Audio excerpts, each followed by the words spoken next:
informasi di Kemenang Kota yang berkaitan dengan waktu itu sih yang disengketakannya adalah KUA ya. KUA Cikande, nah informasinya diminta di situ, namun Kemenang Kabupaten Serang kemudian mengambil alih itu dan bersengketa di KAI dan selesai sengketanya. Dan yang terakhir kemarin ada dari Kanwil Kemenang Provinsi Banten tentang petugas haji dan lain sebagainya, itulah disengketakan oleh warga negara ke KAI dan kita selesaikan.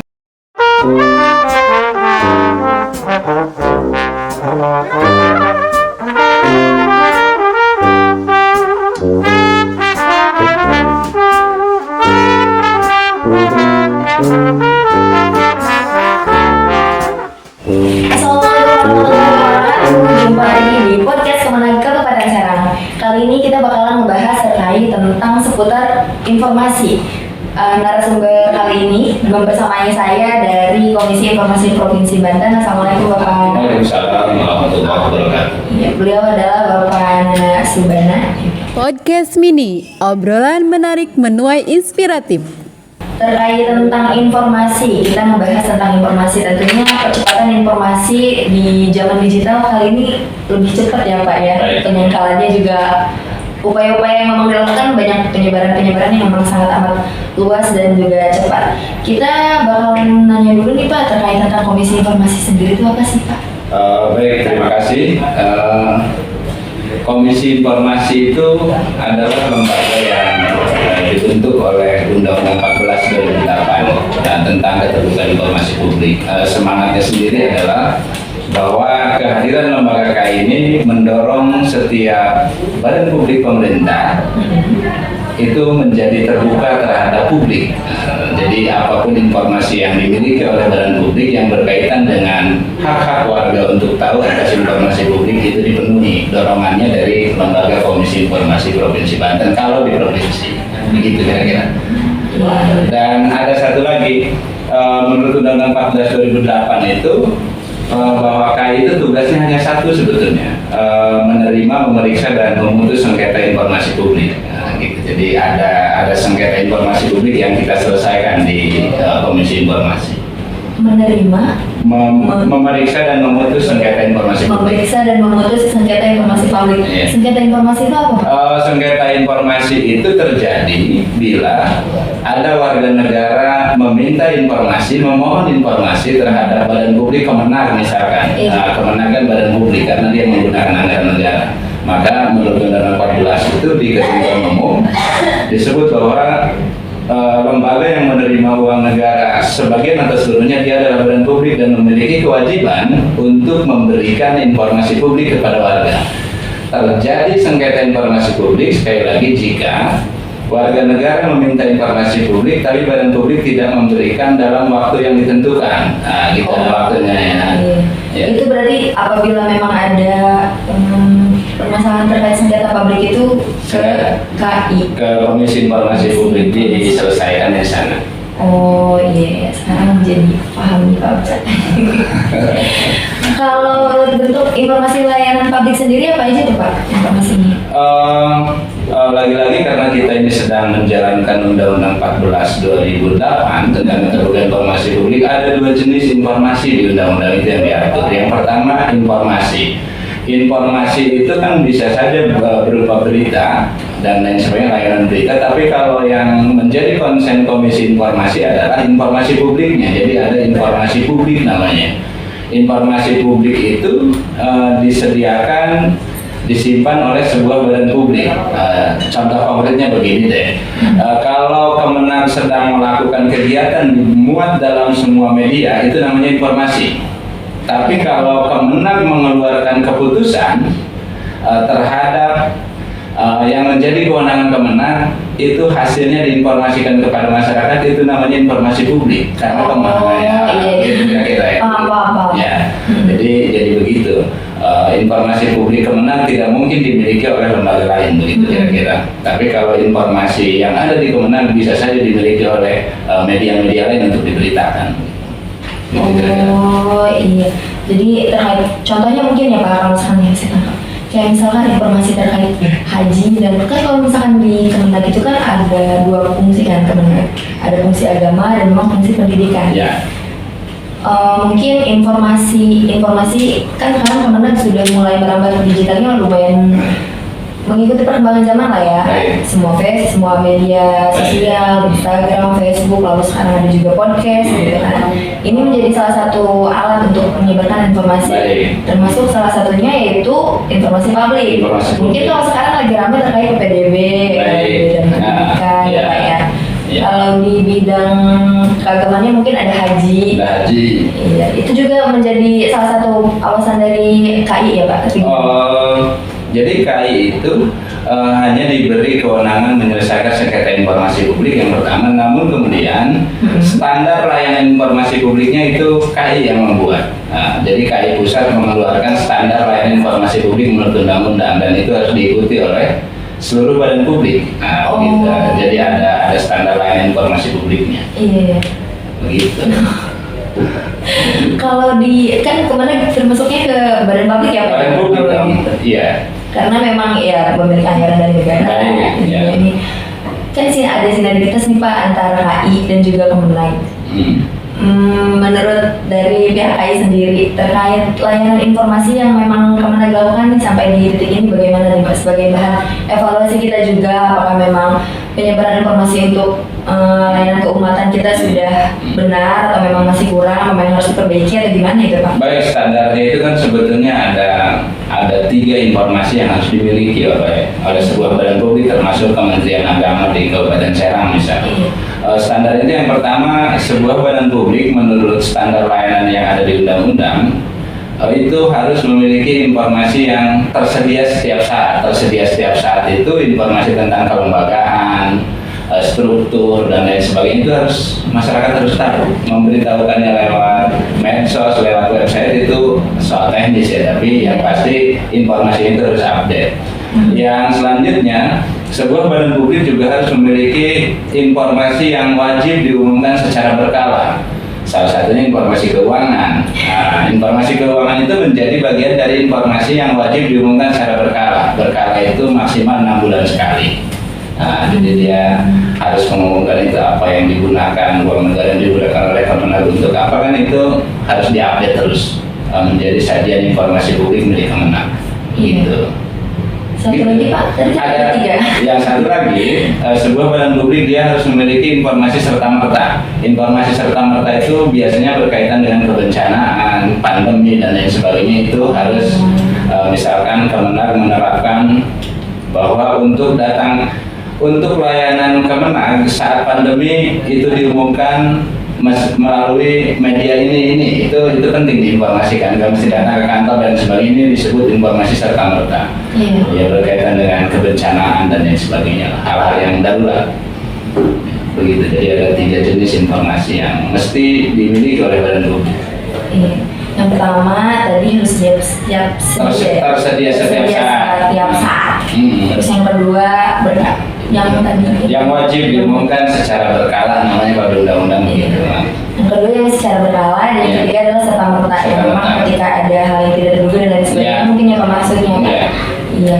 Kalau dari informasi publik sendiri nih Pak, apa saja sih yang memang ada yang informasi publik yang memang harus diinformasikan, jenis-jenis informasi publik dan yang juga dipengecualikan ada gitu? Undang-Undang 14 2008 ini kan Undang-Undang Keterbukaan Informasi Publik disebutnya. Tapi kemudian undang-undang ini juga melindungi badan publik dari informasi yang beberapa informasi yang bisa dikecualikan. Saya mau sampaikan ada di Undang-Undang 14 itu pasal 17, Undang-Undang 14 2008 tentang informasi yang dikecualikannya ada di pasal 17. Informasi yang berkaitan dengan keamanan negara itu dikecualikan untuk diumumkan.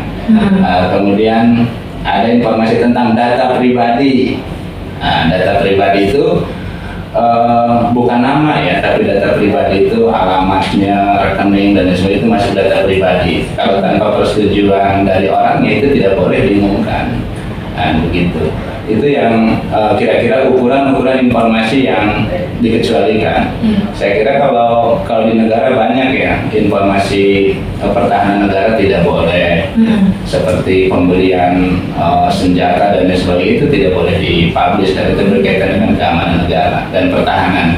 Jadi kalau kita mau lihat di peraturan perundang-undangan ya di Undang-Undang 14 itu di pasal 17 ada ukuran informasi itu dikecualikan. Salah satunya data pribadi berkaitan dengan keamanan negara itu tidak boleh diumumkan. Nah, begitu. Itu yang pengecualian ya Pak? Ada pengecualiannya dalam satu pasal di Undang-Undang 14 2008. Iya. Kalau kita ngelihat di KI yang di Provinsi Banten sendiri nih Pak, terkait sengketa tadi saya terkait Pak. Sejauh ini dari Kementerian sendiri pernah ada nggak sih terkait tentang sengketa itu?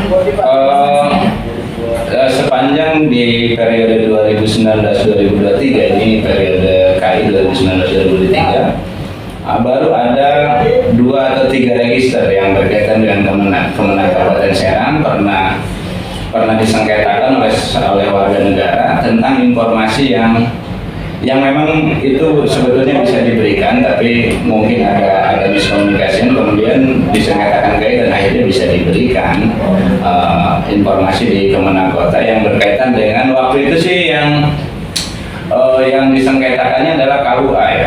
KUA Cikande, nah informasinya diminta di situ namun Kemenang Kabupaten Serang kemudian mengambil alih itu dan bersengketa di KI dan selesai sengketanya.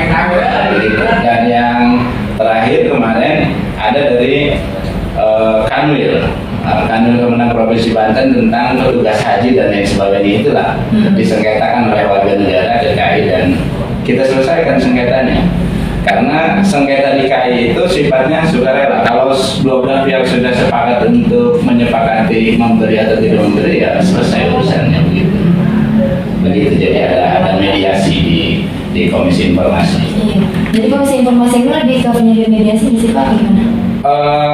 Tahapan penyelesaian sengketanya di Komisi Informasi itu yang pertama kalau pemeriksaan awalnya selesai identitas dan syarat-syarat dan lain sebagainya maka berikutnya adalah tahapan mediasi. Jadi setelah mediasi kalau mediasinya selesai kalau mediasinya gagal ya kita lanjutkan ke adjudikasi kita sidangkan begitu. Iya. Begitu. Jadi nggak usah takut sengketa di KI. Iya. Ada. Kalau buat pelaporan sendiri tuh Pak, apa saja itu Pak persyaratan-persyaratan yang buat kita bisa membuat laporan sengketa informasi?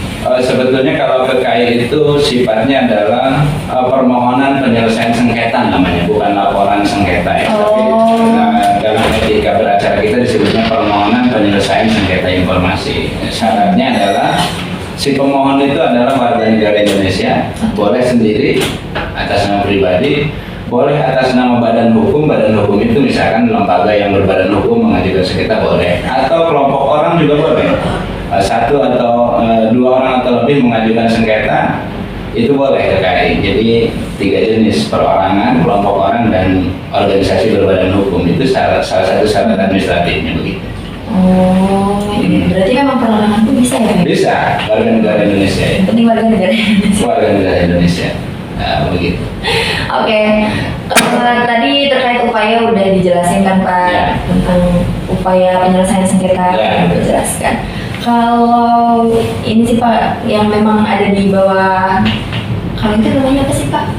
Kayak apa ya? Ini kan KI kan mengawasi ya misalnya untuk badan pabrik itu namanya pengawasan apa gimana sih? Ini yang memang di badan pabrik. Kita punya kewenangan di akhir setiap akhir tahun kita diberi kewenangan oleh undang-undang untuk melakukan monitoring dan evaluasi pelaksanaan keterbukaan informasi publik namanya. Nah, jadi kita diberi kewenangan sejak bulan Agustus ini kita udah mulai running monitoringnya. Begitu.